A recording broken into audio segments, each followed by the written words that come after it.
नमस्कार, मैं हमेश कुमार स्वागत करता हूँ आप सभी का आपके अपने YouTube चैनल एच के नॉलेज एंड मोर पर। मैं बात करने जा रहा हूँ structure of nucleus in chromosome के बारे में। जैसा कि आपने पहले भी न्यूक्लियस की स्ट्रक्चर और क्रोमोसोम के स्ट्रक्चर देखे रहे होंगे, बस उसी प्रकार से मैं इस वीडियो में भी बताने जा रहा हूँ आपको। हो सकता है कि कुछ कंटेंट आप वहाँ पर मिस कर गए होंगे। मैं कंप्लीट इसमें डिटेल्ड अकाउंट आपको दूंगा न्यूक्लियस और क्रोमोसोम्स के स्ट्रक्चर से रिलेटेड। इसमें काफ़ी सारे ऐसे चीज़ें मिलेंगे आपको जो अलग अलग प्रकार के एग्ज़ाम में पूछा जाता है। ठीक है, तो बड़े गौर से देखिएगा। पहले मैं बात करूंगा न्यूक्लियस स्ट्रक्चर के बारे में, फिर बात करूंगा क्रोमोसोम स्ट्रक्चर के बारे में। ये दो टॉपिक मैंने एक साथ इसलिए लिया है क्योंकि न्यूक्लियस के अंदर ही आपको क्रोमोसोम दिखाई देता है। ठीक है, तो मैं शुरू कर रहा हूँ इस वीडियो को अंत तक जरूर देखिएगा। ठीक है, जैसा आप सबको पता है कि साइटोप्लाज्म या कोशिका द्रव में सेंटर में आपको या उसको पूरे स्थिर रखी हुई एक दबी हुई गोल सिलेंड्रिकल राउंड शेप में या एक शेप में या डिस्क लाइक स्ट्रक्चर में कभी ये लेंथ वाली मिलेंगी, कभी फ्लैटेड मिलेंगी। इस प्रकार की एक संरचना मिलती है जिसको हम लोग कहते हैं न्यूक्लियस कहते हैं। ठीक है, सबसे महत्वपूर्ण अंग होता है किसी भी कोशिका का। सभी जैविक क्रियाओं का नियंत्रक होता है ये, सभी बायोलॉजिकल एक्टिविटीज़ को कंट्रोल करके रखती है। इस कारण इसे कंट्रोल रूम भी कहते हैं। क्या बोलते हैं इसको? न्यूक्लियस को कंट्रोल रूम कहते हैं। कंट्रोल रूम भी कहते हैं इसको, याद रखेंगे। कंट्रोल रूम के नाम से जाना गया है, नियंत्रण कक्ष के नाम से जाना गया है। सबसे पहले तो आप जान लीजिए कि एक कोशिका में केवल एक ही केंद्रक पाया जाता है, लेकिन कुछ कोशिकाएं ऐसी होती हैं जिसमें 2 या 2 से अधिक केंद्रक भी पाए जाते हैं। ठीक है, अब आपको ऐसा लग रहा होगा कि सारे जीवित कोशिकाओं में केंद्रक पाई जाती होगी, लेकिन यहाँ पर याद रखिए एक एक्सेप्शनल है कि एक मैमल्स होता है जो स्तनधारी होती है। जो मैमल्स प्राणी होते हैं उनके लाल रक्त कणिकाओं में आरबीसीएस में केंद्रक का पूर्णतः अभाव होता है।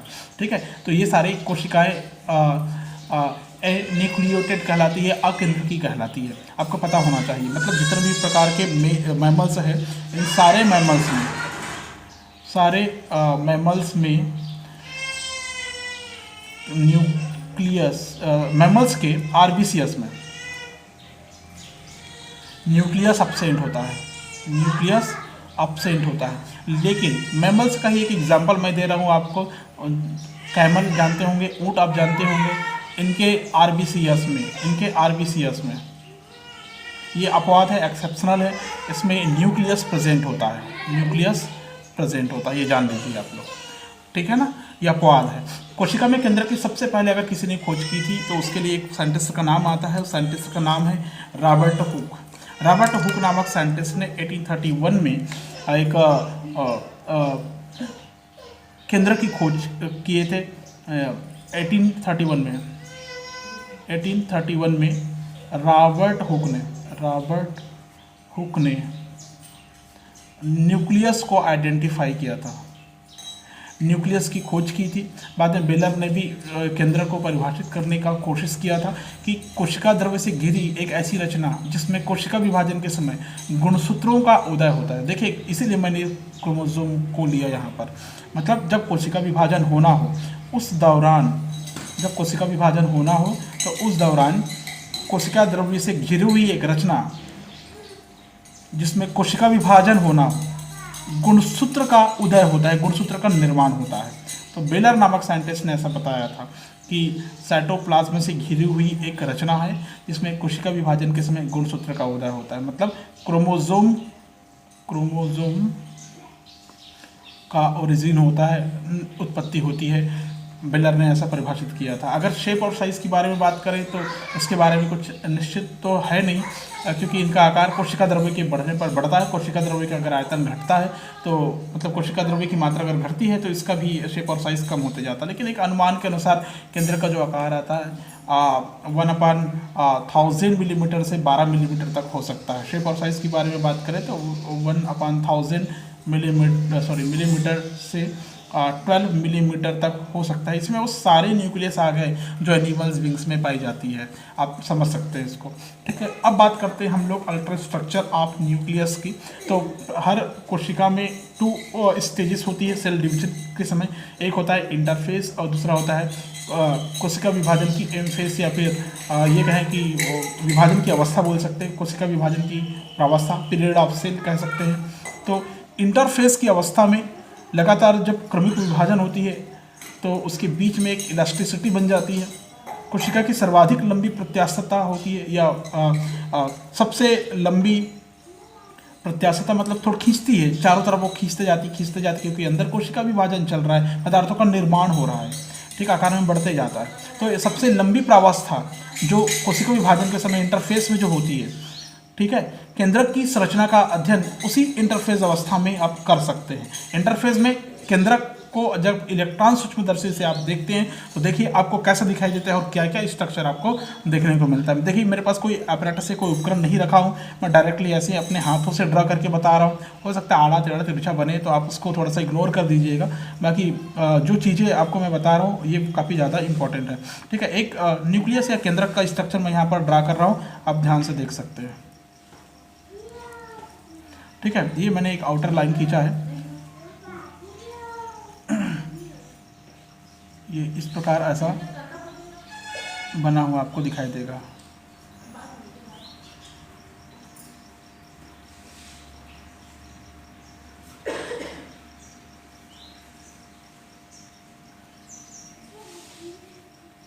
ये राउंड शेप में आप बनाएंगे इसको, ठीक है, थोड़ा इधर उधर हो सकता है मेरे से। ये इस प्रकार सबसे आपको जो दिखाई देती है, मैं लाइन से बता रहा हूँ आपको, जो बोलते जाऊँगा लाइन से वही आपको थ्योरी में नोट कर लेना है, याद रखेंगे आप सभी, ठीक है। यहाँ पर सॉरी, यहाँ पर एक आउट ग्रोथ ऐसा बनता है ना, ये ऐसा जुड़ा हुआ रहता है, ये इस प्रकार ऐसा जुड़ा हुआ आपको दिखाई देगा। और यहाँ पर एक और एक्स्ट्रा आउट ग्रुप देखने को मिलेगा आपको इस जगह पर,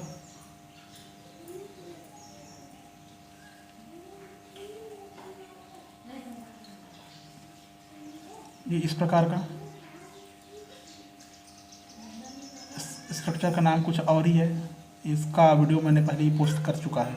इसको बोलते हैं एंडोप्लाज्मिक रेटिकुलम बोलते हैं, ठीक है। तो एंडोप्लाज्मिक रेटिकुलम मैं इसमें ज़्यादा डील आउट नहीं करूँगा, सिंपली बताऊँगा कि उसी के विभाजन के पश्चात बनी हुई या उसी के आउटपुट से बनी हुई ये स्ट्रक्चर होता है एंडोप्लाज्मिक रेटिकुलम, ऐसा मैंने उस वीडियो में बताया। तो देखिए स्ट्रक्चर जब देखते हैं हम लोग तो क्या क्या दिखाई देता है इलेक्ट्रॉन माइक्रोस्कोप से देखने पर। हमको सबसे बाहर जो दिखाई देता है वो होता है न्यूक्लियर मेम्ब्रेन। क्या होता है? Nuclear membrane. तो न्यूक्लियर मेम्ब्रेन में दो लेयर दिखाई दे रही होगी, एक जो दिखाई दे रही है ये है आउटर मेम्ब्रेन, और अंदर की तरफ जो दिखाई दे रही है ये है इनर मेम्ब्रेन, ठीक है। दोनों को एक साथ मिलाकर हम लोग कहेंगे न्यूक्लियर मेम्ब्रेन कहेंगे इसको, ठीक है। नाभिकीय झिल्ली कहेंगे। केंद्र के चारों तरफ एक पतली दोहरी झिल्ली के रूप में विकसित होती है।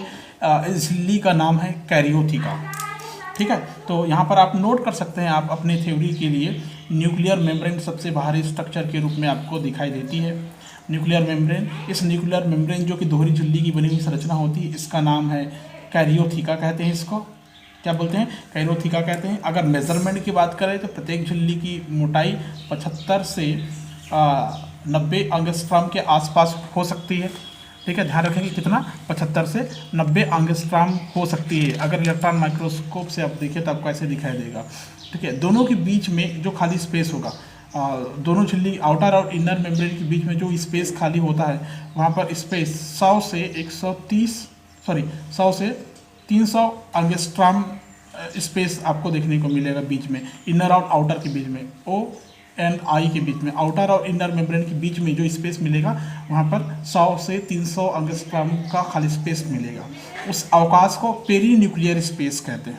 क्या बोलते हैं? इस स्पेस को पेरी न्यूक्लियर स्पेस कहते हैं, याद रखेंगे आप लोग। नाभिकीय झिल्ली में जगह जगह पर लगभग 400 एंगस्ट्रॉम के छिद्र पाए जाते हैं, जिसे न्यूक्लियर पोर कहते हैं। क्या बोलते हैं? न्यूक्लियर पोर कहते हैं। ये जो छिद्र दिखाई दे रहा है आपको, ये वाला छिद्र, ठीक है, इस छिद्र को बोलते हैं न्यूक्लियर पोर या न्यूक्लियर पोर कहते हैं, ठीक है। इस न्यूक्लियर पोर की जो मेजरमेंट है वो 400 एंगस्ट्रॉम के लगभग होती है, 400 एंगस्ट्रॉम के लगभग होती है। नाभिकीय झिल्ली का काम होता है डिफरेंशियली, ये परमिएबल होती है, विभेदकीय पारगम्य के समान काम करती है, जिससे कोशिका द्रव्य और नाभिकीय जो द्रव्य होता है उनके बीच में अणुओं का आदान प्रदान होता है, एक्सचेंज हो सकता है। बाह्य झिल्ली पर कण के रूप में राइबोसोम भी लगे होते हैं, मतलब बाह्य झिल्ली में कण के रूप में राइबोसोम भी लगे होते हैं। सारी झिल्ली में ऐसा ऐसा कण आपको देखने को मिलेगा। इन कणों का नाम है राइबोसोम। क्या है? राइबोसोम। ये पूरा ऐसा आपको देखने को मिलेगा झिल्ली के चारों तरफ, है ना। किसके चारों तरफ? झिल्ली के चारों तरफ आपको इस ऐसे ग्रेन्युलर या दानेदार ऐसे कण मिलेंगे आपको। ठीक है, ये इस प्रकार आपसा देखने को मिलेगा।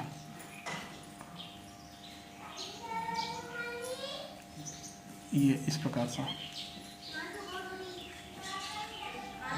ठीक है। तो ये जो आपको देखने को मिला, जो कण मैंने अभी बनाया, ये पूरा का पूरा कण क्या है? राइबोसोम है। ये और ये राइबोसोम यूनिट है, याद रखेंगे, जो झिल्ली से चिपक कर रहती है, ठीक है ना। लेकिन आंतरिक झिल्ली हमेशा चिकनी होती है। बाह्य झिल्ली से एंडोप्लाज्मिक रेटिकुलम और गोल्गी कॉम्प्लेक्स जुड़ी हुई रहती है। आंतरिक झिल्ली बिल्कुल चिकनी होगी, स्मूथ आपको दिखाई दे रही है इनर मेम्ब्रेन, लेकिन बाहरी देखिए दानेदार होने के कारण रफ हो गई है और इसी से जुड़ा हुआ ये दिखाई देता है आपको। इसको बोलते हैं आप लोग एंडोप्लाज्मिक रेटिकुलम, अंतःप्रद्रव्य जालिका। इसको क्या बोलते हैं? एंडोप्लाज्मिक रेटिकुलम या अंतःप्रद्रव्य जालिका कहते हैं। ये हो गया फर्स्ट पॉइंट आपका क्लियर, ठीक है। अब बात करते हैं दूसरा नंबर का पॉइंट क्या मिलेगा आपको। अंदर चलेंगे तो हमको मिलेगा न्यूक्लियोप्लाज्म, मतलब नाभिकीय झिल्ली के अंदर पारदर्शी अर्ध तरल, मतलब सेमी लिक्विड फॉर्म में ग्रेन्युलर कह सकते हैं, ग्रेन्युलर पदार्थ के रूप में कैरियोलिम्फ भरा होता है, ठीक है। मतलब न्यूक्लियोप्लाज्म, ये सेकंड टॉपिक होगा आपका, न्यूक्लियोप्लाज्म। Second point nucleoplasm. इस न्यूक्लियोप्लाज्म का नाम क्या है? कैरियोलिम्फ। क्या बोलते हैं इसको? कैरियोलिम्फ बोलते हैं, ठीक है। अंदर जो द्रव भरा होगा उसको क्या बोलेंगे हम लोग? कैरियोलिम्फ कहेंगे, ध्यान रखेंगे। ये चारों तरफ आपको देखने को इस प्रकार से ऐसा मिल जाएगा, चारों तरफ ऐसा भरा हुआ आपको मिल जाएगा। कैरियोलिम्फ या क्या द्रव? नाभिकीय द्रव्य बोलते हैं इसको, नाभिकीय द्रव्य बोलते हैं, ठीक है। अर्ध तरल अवस्था में रहती है, ये कहलाती है नाभिकीय द्रव। नाभिकीय द्रव मैं यहाँ पर ऐसा शो करता हूँ इसको, न्यूक्लियोप्लाज्म, प्लाज्मा, ठीक है। उसके बाद में आता है जिसमें न्यूक्लियोप्लाज्मा की बात करें तो इसमें कई प्रकार के protein, nucleic acid, phosphorus, enzymes और विभिन्न प्रकार के मिनरल्स इसमें होते हैं। कोशिका विभाजन में जो बहुत महत्वपूर्ण भूमिका निभाते हैं। इसके बाद जो नेक्स्ट आपको देखने को मिलेगा, नेक्स्ट स्ट्रक्चर देखने को मिलेगा इसमें, वो क्या मिलेगा? देखिए थर्ड नंबर आपको जो स्ट्रक्चर देखने को मिलेगा अंदर की तरफ, क्या दिखाई देगा आपको? क्रोमैटिन नेट दिखाई देगा। क्या दिखाई देगा? क्रोमैटिन नेट और थ्रेड बोल सकते हैं, क्रोमैटिन नेट और थ्रेड बोल सकते हैं। ये जो क्रोमैटिन नेट होता है, जब हम कोशिका को अभिरंजित करते हैं, इलेक्ट्रॉन माइक्रोस्कोप में देखते हैं तो कोशिका द्रव में अल्परंजित, हल्की रंगी हुई टेढ़ी मेढ़ी धागे के समान रचना का एक जाल दिखाई देगा, जिसे क्रोमैटिन जाल या क्रोमैटिन नेट कहते हैं। न्यूक्लियर रेटिकुलम भी कहते हैं इसको, ठीक है। कोशिका विभाजन के समय इस जाल की जो धागेनुमा तंतुमय संरचनाएं हैं वो छड़ के समान रचनाओं में संघनित हो जाती है, जिनको बाद में क्रोमोजोम कहते हैं। मतलब पहले हेट्रोक्रोमैटिन बनाती है, बाद में वही क्रोमोजोम में कन्वर्ट हो जाती है। तो देखिए एक स्ट्रक्चर मैं अंदर ड्रा करने जा रहा हूँ, ठीक है।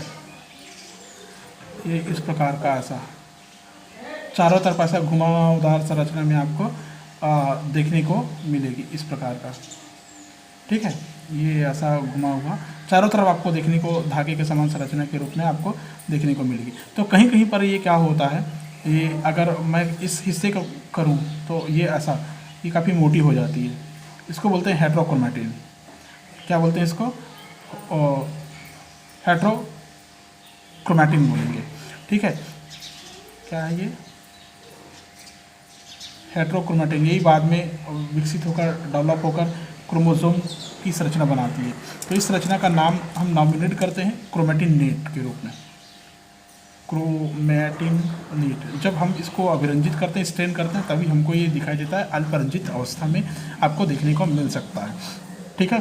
तो ये हो गया क्रोमैटिन नेट। अब क्रोमैटिन नेट में ये जो मोटा स्ट्रक्चर मैंने बताया, ये क्या है? हेट्रोक्रोमैटिन। क्या है? हेट्रोक्रोमैटिन है, ठीक है, जो बाद में विकसित होकर गुणसूत्र का फॉर्मेशन करती है। केंद्रक में विभाजन के समय अपनी इंडिविजुअलिटी या व्यक्तिगतता को बनाए रखता है। क्रोमैटिन जाल में जो धागे दिखाई देती हैं वो सारे के सारे वास्तव में क्रोमैटिन ही होती है। क्रोमैटिन रासायनिक दृष्टि से न्यूक्लियोप्रोटीन होता है, न्यूक्लिक अम्ल और क्षारीय प्रोटीन के मिश्रण से बने होते हैं। मतलब क्या क्या रहता है इसमें? Nucleic acid plus base protein से मिलकर बना हुआ रहता है। किससे मिलकर बना हुआ रहता है? बेस प्रोटीन से मिलकर बना होता है। क्षारीय प्रोटीन का नाम है हिस्टोन। हिस्टोन प्रोटीन याद रखेंगे, जो क्षारीय अमीनो अम्ल से बना होता है। यही क्रोमेटिन कोशिका विभाजन के समय गुणसूत्र में रूपांतरित हो जाता है। तो एक साइंटिस्ट थे, कौन नामक साइंटिस्ट, इन्होंने बताया था कि क्रोमेटिन केंद्र की विश्रामावस्था में दिखने वाली एक रचना है। मतलब उसका जो इंटरफेस अवस्था होता है उस समय दिखाई देता है, जो कोशिका विभाजन के समय गुणसूत्र या क्रोमोसोम में बदल जाती है। मतलब ये बहुत ही इंपॉर्टेंट है, यही क्रोमोसोम में बदल जाती है या आपको बदली हुई आपको दिखाई देती है। क्लियर है? उसके बाद में जो और संरचना आपको देखने को मिलेगी केंद्र की संरचना के अंदर, वो होता है न्यूक्लियोलस। न्यूक्लियोलस। न्यूक्लियोलस हिंदी में इसको बोलते हैं केंद्रिका बोलते हैं। क्या बोलते हैं? केंद्रिका बोलते हैं। हर केंद्र के अंदर एक बड़ा गोलाकार कण पाया जाता है जिसको न्यूक्लियोलस बोलते हैं। बड़ा सा एक संरचना मिलेगी आपको जो कहलाएगी न्यूक्लियोलस। मैं यहाँ पर इसको शो कर रहा हूँ, ठीक है। ये एक बड़ा सा स्ट्रक्चर,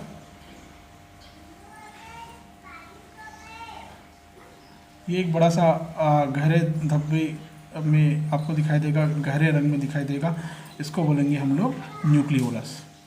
क्या बोलेंगे इसको? न्यूक्लियोलस बोलेंगे। न्यूक्लियोलस, नाभिका बोलते हैं इसको, ठीक है। ये भी अपने आप में एक नाभिक है, उसके अंदर का ये नाभिका है, इसको कंट्रोल करने वाला कह सकते हैं थोड़ी देर के लिए, ठीक है। तो प्रत्येक केंद्र के आकार एक बड़ा और गोलाकार कण पाया जाता है, ऐसा मैंने बताया था। इसकी खोज फोंटाना नामक साइंटिस्ट ने किया था। किसने किया था? फोंटाना नामक साइंटिस्ट ने 1781 में किया था। जिन कोशिकाओं में प्रोटीन का निर्माण होता है, केंद्रक बड़ी होती है, लेकिन जिन कोशिकाओं में प्रोटीन का निर्माण नहीं होता, छोटी और या अपसेंट हो सकती है। केंद्रक की स्थिति प्रायः निश्चित होती है, मतलब इसकी स्थिति, केंद्रिका की स्थिति हमेशा निश्चित होती है। गुणसूत्र के न्यूक्लियोलर ऑर्गेनाइज से संबंधित होता है, न्यूक्लियोलर संगठक से संबंधित होता है। इसकी संख्या स्पीसीज और गुणसूत्र की संख्या पर निर्भर करती है कि कितनी मात्रा में पाई जाएगी। गुणसूत्र के प्रत्येक हैप्लॉइड सेट के लिए एक न्यूक्लियोलस होती है, आपको पता होना चाहिए। कुछ जीवों में गुणसूत्र के प्रत्येक अगुणित सेट के लिए 2 या अधिक केंद्रिका भी हो सकती है। मनुष्य में प्रत्येक द्विगुणित केंद्रक में 2 जोड़ी केंद्रिकाएं पाई जाती है। अगर मनुष्य की बात करें तो मनुष्य में 2 जोड़ी केंद्रिकाएं पाई जाती है। आप थोड़ा सा अल्ट्रा स्ट्रक्चर आप केंद्रिका भी देख सकते हैं यहाँ पर। अब देखिए अल्ट्रा स्ट्रक्चर मैं यहाँ पर बता देता हूँ आपको, ये कैसा दिखाई देता है केंद्रिका। वो लगभग इस प्रकार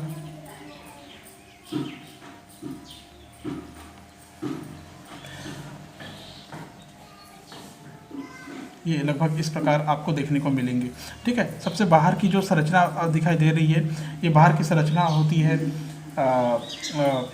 क्या बोलते हैं इसको, इलेक्ट्रॉन माइक्रोस्कोप में अगर देखें आप तो राइबो प्रोटीन के तंतुओं के बने हुए मिलेंगे।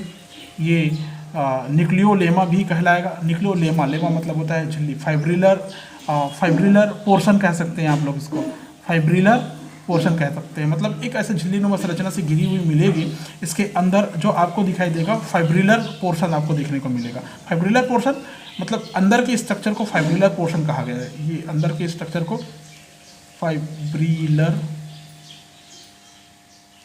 पोर्शन या रीजन,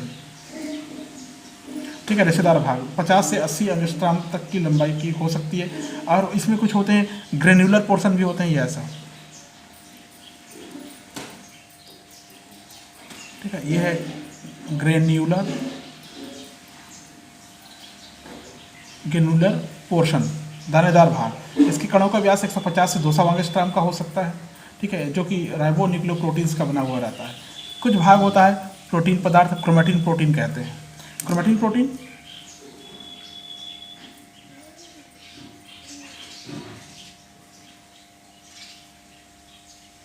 इस प्रकार आपको ऐसा देखने को मिलेंगी इसके स्ट्रक्चर में, ठीक है। ये वाला जो स्ट्रक्चर है, ये जो अभी बन रहा है, ये है प्रोटीन। क्या है? प्रोटीन है, ठीक है। प्रोटीनी भाग होता है, मतलब इसका ये प्रोटीनी भाग का बना हुआ मिलेगा आपको। केंद्रिका के तरल भाग को सूचित करेगा ये कि तरल भाग ही है। और अंदर मिलेगा आपको क्रोमेटिन रीजन, क्रोमेटिन प्रोटीन मिलेगा, ठीक है ना। ये क्या है? प्रोटीन तो है ही। कौन सा प्रोटीन है? कौन सा प्रोटीन है? क्रोमेटिन प्रोटीन है। अंदर का भाग क्रोमेटिन रीजन में लाएगा, क्रोमेटिन के तंतु से निर्मित होगा, डीएनए में पाया जाएगा, मतलब जिसके अंदर डीएनए पाया जाएगा, डीएनए आरएनए निर्माण के लिए टेम्पलेट की भांति वो कार्य करेगा। ठीक है, तो आप यहाँ पर केंद्रक के कार्य आरएनए अर्थात राइबोसोमल आरएनए का संग्रहण और राइबोसोम का निर्माण करने वाले के रूप में कह सकते हैं केंद्रिका के काम। सूक्ष्मसूत्री कोशिका विभाजन में मुख्य भूमिका निभाती है। केंद्रिका एक पीढ़ी से दूसरी पीढ़ी में आनुवंशिक सूचना को भेजने के मीडिएटर का काम करती है। आप न्यूक्लियस के भी फंक्शन यहाँ पर तैयार कर सकते हैं। न्यूक्लियस के फंक्शन में क्या क्या मिलेगा आपको? कोशिका में पाई जाने वाली समस्त क्रियाओं को कंट्रोल करने वाली होती है। आपने शुरू में लिखा ना कि ये कंट्रोलर रूम के साथ भांति काम करता है। आरएनए का प्रोडक्शन करने वाला होता है, प्रोटीन का सिंथेसिस करते हैं। केंद्रक कोशिका विभाजन में भी महत्वपूर्ण रोल अदा करेगा, रोल निभाएगा। इसमें कोशिका वृद्धि को नियंत्रित करके रखेगा। आनुवंशिक गुणों का ये वहन करने वाला होता है। ठीक है, अब इसके अलावा जो संरचना आप यहाँ पर देख रहे हैं, इसके अलावा इसमें एक क्रोमोसेंटर भी देखने को मिलेगा। इस प्रकार के आउटपुट आपको देखने को मिल सकता है। अब देखिए मैं इसको अलग से ड्रा कर रहा हूँ। ये इस प्रकार आपको ऐसा देखने को मिलेगा। ठीक है, तो यहाँ पर ऐसा हेटेरोक्रोमैटिन लाइक स्ट्रक्चर ऐसा बना हुआ रहता है। इसके अंदर ये संरचना बनती है। इसको बोलते हैं क्रोमोसेंटर। क्या बोलते हैं इसको? क्रोमोसेंटर। समझ में आ गया होगा।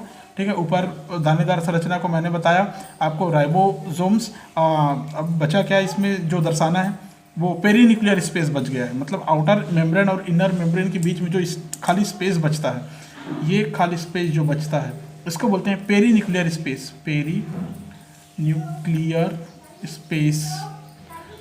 क्लियर है? समझ गए होंगे आप लोग। क्रोमैटिन नेट के बाद में पेरीन्यूक्लियर स्पेस। ये हो गया एक स्ट्रक्चर आपका न्यूक्लियस। सारी संरचना मैंने यहाँ पर बता दिया है कि क्या क्या इसमें प्रेजेंट होती है, कैसे कैसे प्रेजेंट होती है। अब मैं जा रहा हूँ न्यूक्लियस के आखिरी हिस्से में। इसका जो आखिरी फंक्शन मैंने बताया था, आनुवंशिक गुणों को वहन करने वाले गुणसूत्र और जीन इसी में पाए जाते हैं। ठीक है, जो इन गुणों को एक पीढ़ी से दूसरी पीढ़ी तक ले जाने में सक्षम होती है। अब मैं जा रहा हूँ सीधे सीधे क्रोमोसोम में। क्रोमोसोम की बात करते हैं तो एक हिस्ट्री चलती है। गुणसूत्र का सर्वप्रथम हॉफमिस्टर ने 1848 में एक प्लांट ट्रेडेस्केंशिया में जो पोलैंड मदर सेल है उसमें प्राप्त किया था हॉफमिस्टर नामक साइंटिस्ट ने। सबसे पहले इसमें हॉफमिस्टर नामक साइंटिस्ट ने हॉफमिस्टर नामक साइंटिस्ट ने 1848 में किसमें? एक प्लांट में। प्लांट का नाम क्या था? ट्रेडेस्केंशिया में पोलैंड मदर सेल में देखा था। इसके बाद में स्ट्रॉसबर्गर नामक साइंटिस्ट ने स्ट्रासबर्गर नामक साइंटिस्ट ने 1875 में सेल डिवीजन का जब अध्ययन कर रहा था तो इन्होंने देखा कि ये थ्रेड लाइक स्ट्रक्चर में है, धागेनुमा संरचना में है। देन नेक्स्ट एक साइंटिस्ट हुए डब्ल्यू वाल्डेयर। डब्ल्यू वाल्डेयर ने 1888 में न्यूक्लियोप्लाज्म में अभिरंजित करने के बाद डार्क जो थ्रेड लाइक स्ट्रक्चर था उन सबको क्रोमोसोम नाम दिया था। वार्डियर ने क्रोमोसोम नाम दिया था, याद रखना। ग्रीक वर्ड से बना हुआ है। क्रोम मीन्स होता है कलर, सोमा मीन्स होता है बॉडी, मतलब रंगीन शरीर को क्रोमोसोम कहा गया है। वाल्डेयर ने इन्हें क्रोमोसोम नाम इसलिए दिए क्योंकि इनमें कुछ अभिरंजक पदार्थ जैसे एसिटोकार्बिन, एसिटोऑर्सिन के प्रति ज़्यादा एफिनिटी या बंधुता दर्शाती हैं। गुणसूत्र इन अभिरंजकों के रंग को धारण करने वाले होते हैं। बाद में इसी वाल्डेयर नामक साइंटिस्ट ने 1888 में, मतलब इसके आगे क्रोमोसोम जो नाम दिया उसके आगे केंद्रक में उपस्थित केंद्रक द्रव के अंदर धागे का एक जाल सदृश संरचना बना लेते हैं, क्रोमैटिन जाल कहलाता है। वही क्रोमैटिन जाल बाद में विकसित होकर क्रोमोसोम बनाता है, फीतेनुमा संरचना बना लेती है, जिसको हम लोग कहते हैं क्रोमोसोम। मतलब पहले इन्होंने बताया क्रोमैटिन नेट के बारे में, बाद में बताया कि यही क्रोमोसोम में कन्वर्ट हो जाती है। ठीक है, गुणसूत्र जीन के वाहक होते हैं और वो सारे जीन्स किस में होते हैं? क्रोमोसोम में होते हैं। सटन ने बाद में आनुवंशिकता के गुणसूत्री सिद्धांत का प्रतिपादन किया था, जिसमें गुणसूत्र का भी वर्णन मिलता है। तो गुणसूत्र निश्चित संख्या में पाई जाने वाली ऐसी इंडिविजुअल जीवद्रव्य इकाई होती है जो कि क्रमिक कोशिका विभाजन के द्वारा मल्टीप्लिकेशन का कार्य करती है। जीवों में इंडिविजुअलिटी, उसकी मॉर्फोलॉजी और उसकी फिजियोलॉजी को स्थायित्व प्रदान करती है, उसको स्टेबल करने का काम करती है। संख्या की बात करते हैं तो हर जीव में गुणसूत्रों की संख्या अलग अलग हो सकती है। ठीक है, एक जाति के समस्त जीवों में गुणसूत्रों की संख्या हमेशा स्थिर रहती है। अगर हायर प्लांट में अगर हम लोग देखें और जंतुओं में देखें तो सोमैटिक सेल्स में गुणसूत्रों की संख्या हमेशा डिप्लॉयड होती है, जबकि उनके जो गैमेटिक सेल होते हैं उसमें गुणसूत्रों का केवल एक सेट पाया जाता है। ठीक है ना, एक सेट पाया जाता है, मतलब ये अगुणित होते हैं ऐसा माना गया है। गुणसूत्रों के अगुणित सेट को संजीन या जीनोम कहा गया। गुणसूत्रों के अगुणित सेट को, हैप्लॉइड सेट को जीनोम कहा जाता है। प्रत्येक जनक का एक जीनोम 2 समजात गुणसूत्रों का बना होता है। समजात गुणसूत्र का आकार जीन संगठन समान होता है, ये जान लीजिए। मतलब हर गुणसूत्र में, यूकैरियोटिक कोशिका में की बात अगर हम लोग करते हैं तो कायिक कोशिकाओं में वो डिप्लॉयड होती है। ठीक है, कायिक कोशिका में डिप्लॉयड होती है का मतलब मान लो 2n लिखते हैं हम लोग। जितने भी सोमैटिक सेल होते हैं, सोमैटिक सेल कायिक कोशिका में, इसमें हमेशा डिप्लॉयड मिलेंगी आपको। कैसे मिलेंगे? डिप्लॉयड, अर्थात 2n इक्वल टू अगर लिखें मनुष्य में तो 46 लिखेंगे हम लोग। समझ में आ गया? जबकि युग्मकी कोशिकाओं में केवल एक सेट होता है सोमैटिक सेल में, बल्कि युग्मकी सेल में जो गैमेटिक सेल होता है इसमें हैप्लॉइड कंडीशन में होता है, हैप्लॉइड कंडीशन में होता है। इसको n इक्वल टू हम लोग लिखते हैं 2 लिखते हैं। ठीक है, ये किसी में पॉलीप्लॉइड जातियों में गुणसूत्र की संख्या बढ़ सकती है और घट भी सकती है, ये आपको पता होना चाहिए। शेप और साइज के बारे में बात करते हैं, गुणसूत्र की शेप और साइज के बारे में। तो मेटाफेज जो अवस्था होता है अर्धसूत्र विभाजन की, उस दौरान ये आपको देखने को मिल सकता है। उस दौरान इसकी मेजरमेंट नापी गई है या बताया गया है, वो होता है। लंबाई के बारे में बात करें 0.25 माइक्रोन से 30 माइक्रोन तक ये लेंथ वाली हो सकती है, ये इतनी लेंथ वाली हो सकती है। इसके अलावा अगर इसका डायामीटर के बारे में बात करें तो 0.2 माइक्रोन तक हो सकती है। ठीक है, फफूंद और दूसरे पक्षियों में गुणसूत्र की लंबाई 0.25 माइक्रोन तक होती है। ट्रिलियम नामक पौधों में गुणसूत्र की लंबाई 30 माइक्रोन होती है। तो अलग अलग में अलग अलग हो सकती है। अच्छा, आप जान लीजिए जो ह्यूमन बींग्स होता है, इनकी बॉडी में जो क्रोमोसोम होता है उसकी लंबाई 5 माइक्रोन के आसपास होती है। ठीक है, ह्यूमन बॉडी में 5 माइक्रोन के आसपास होती है, ये याद रखेंगे आप लोग। ठीक है, अब बात करते हैं इसके स्ट्रक्चर के बारे में, गुणसूत्र के स्ट्रक्चर के बारे में। जब हम गुणसूत्र को लाइट माइक्रोस्कोप से देखते हैं तो वो 3 भागों का बना हुआ हमको दिखाई देता है। ठीक है, एक पार्ट होता है जिसको हम लोग कहते हैं पेलिकल, सबसे बाहर वाला। दूसरा पार्ट जो होता है उसको बोलते हैं मैट्रिक्स, भीतर वाला, जो अधातुरी बोलते हैं हिंदी में हम लोग, पदार्थ भरा हुआ। तीसरा पार्ट होता है क्रोमोनीमा, क्रोमोनीमा। ठीक है, ऐसा माना जाता है कि प्रत्येक गुणसूत्र एक झिल्लीनुमा आवरण मेम्ब्रेनस शीथ के द्वारा घिरा होता है, जिसको हम लोग पेलिकल कहते हैं। पेलिकल के अंदर एक द्रव भरा होता है जिसको मैट्रिक्स कहते हैं। मैट्रिक्स में कुछ कुंडलित धागेनुमा संरचना पाई जाती है जिसको क्रोमोनीमा कहते हैं। इलेक्ट्रॉन सूक्ष्मदर्शी से अगर देखें तो गुणसूत्र के चारों ओर किसी भी प्रकार का आवरण नहीं पाया जाता तथा कुछ भागों से मिलकर बना हुआ ऐसा मानते हैं। क्रोमेटिड्स और क्रोमोनीमेटा, सेंट्रोमियर और primary constriction, secondary constriction, satellite telomere से बना हुआ ऐसा मानते हैं।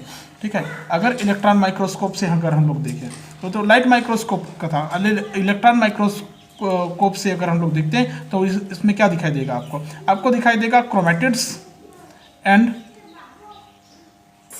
क्रोमोनीमेटा। क्या दिखाई देगा? क्रोमोनीमेटा आपको दिखाई देगा।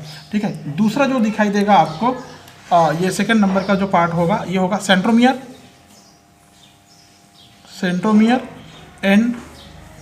सेंट्रोमियर और प्राइमरी कंस्ट्रक्शन,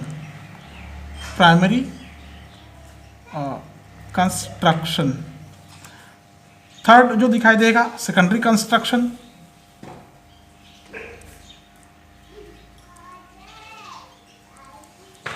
नेक्स्ट दिखाई देगा सैटेलाइट,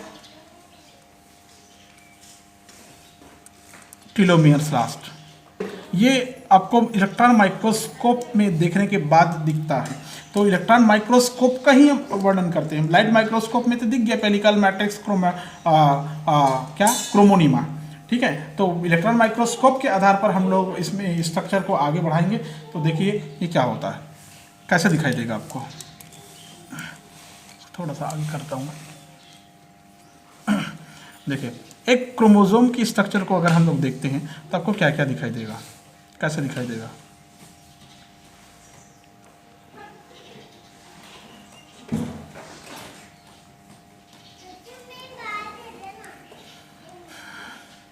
ये लगभग इस प्रकार की स्थिति में आप देख सकते हैं। ठीक है, ये जो स्ट्रक्चर बनता है अंदर की तरफ आपको जो दिखाई देगा क्रोमोमियर्स दिखाई देगा।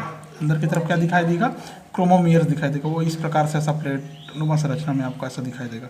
ये पूरा ऐसे आई हुई रहेगी, यहाँ पर भी ऐसा घुमावदार, फिर ये ऐसा घुमा हुआ दिखेगा आपको। तो इसको